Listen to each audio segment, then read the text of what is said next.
Here is a look at Warhammer 40k Space Marine. It's the third-person action combat game, our version of the Warhammer universe.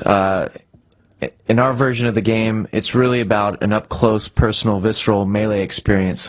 We have ranged combat in the game, and it's fun and important, but properly used, it's really a means to an end in order to get up close to the enemy where the player has a tactical advantage. We call this intimate brutality, and we feel that though we're early in development, we've captured the sensation that we were aiming for. You'll see as we start here exactly what we mean by that.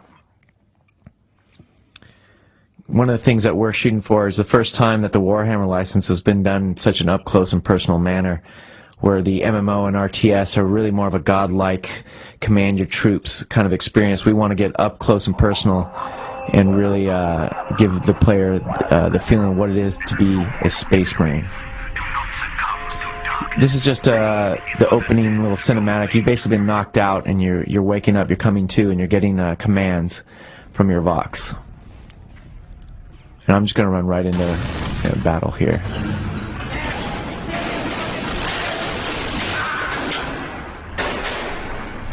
Those camera sequences are all in game.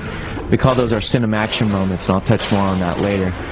Bottom right of the screen, you'll notice our HUD is our health and what we call our overkill meter. And the overkill meter is what provides us with overkill tokens that I'll touch on later on in the demonstration. And here you can see how, I've got guys at distance. I can block them, knock them to the ground, and then do these quick execution moves. Drawing these guys closer, you can get a feel of how our combat system works. I can start a combo here and end it on the guy that's coming behind me. And once he's stunned from a heavy combo, I can come up close and finish him with these, what we call cinemaction moments, these cool finishing moves.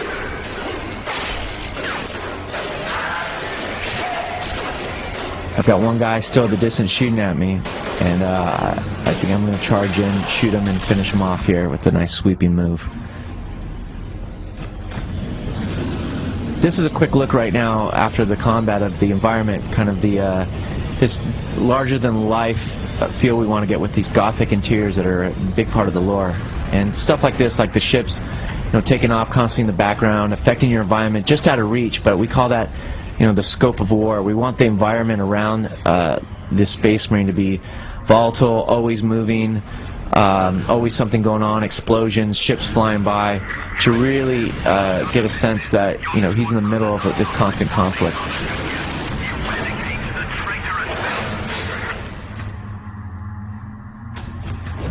This is the library, where again, very unstable environment, constant explosions, screen shakes. There's been a battle in here. You can see the dead bodies on the floor.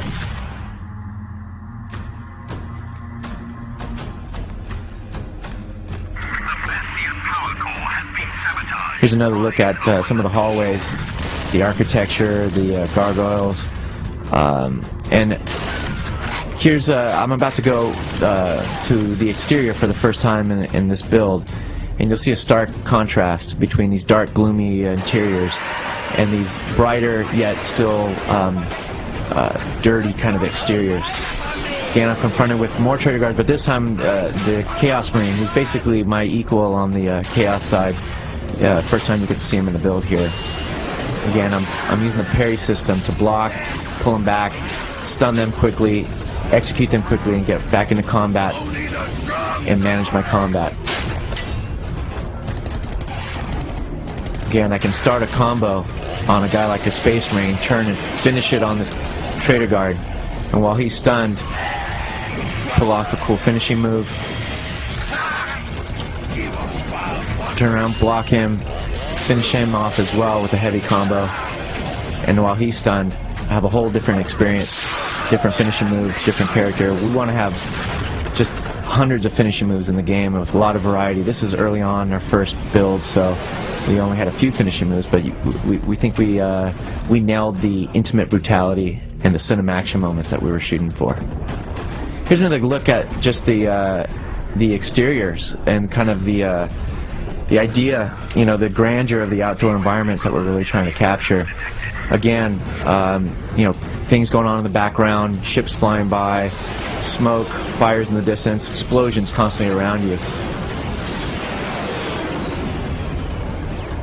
As I run down these stairs, it's really our first attempt at getting in-game cinematics. That really, we want to make them quick setups to large combat experiences that enhance the experience of the game without detracting from it.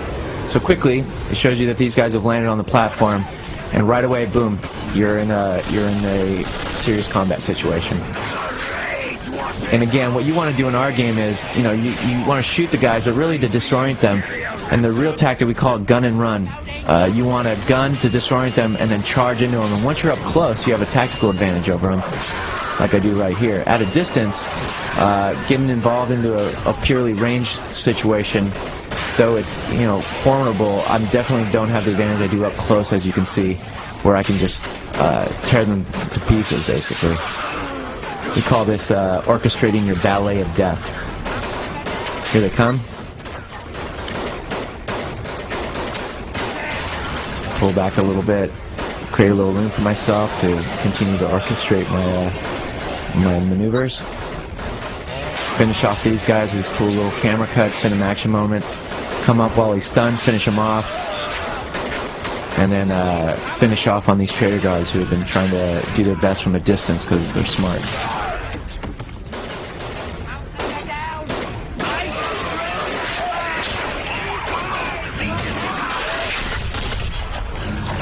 Moving forward, we'll have many of these cinematic action moments in the game. These very visceral, up-close, personal, taste of blood experiences that really are going to, we believe, really bring the image of the Space Marine up close into the player. Here's another look at just the environments. One thing that we're excited about, actually, is that bringing the experience of the Space Marine and the license up close and personal, we really feel like we're doing the license justice. I mean, there are decades of literature and illustrations that really talk about getting you into the mindset and the action of being a Space Marine. And one, we believe that the casual gamer is going to be introduced to this new license for the first time if they've never seen Warhammer, and see it the way that the license was intended to be seen. And at the same time, we think we're going to be pleasing the Warhammer fans out there who have been waiting a long time to play a game that's Warhammer up close and personal like this. And that's the aim we're shooting for. Here, I'm just going to show a couple previous videos, we call them. Basically, the things you can do. You saw how I was doing those combos and I was able to stun them. Once you stun them, depending on what kind of combo you pulled off, if you've earned overkills, for instance, tokens, which you saw on the HUD on the bottom right of the screen, I'll be able to do things in the game right in the middle of combat that don't take you away from the combat, like this. This is basically a comprehension and speed game. It's not a memory game.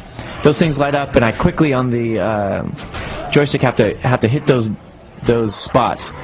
Missing or being too slow causes these kind of situations where I'm struggling with them. But you can see on the top of the screen, I'm getting them in the kill zone before the timer runs out, and then boom, finishing them off. Right then, boom, you come right back into gameplay and continue your combat.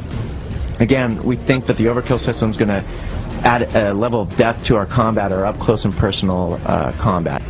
Another thing you can do once you stun somebody is grab them and use them as non-static cover.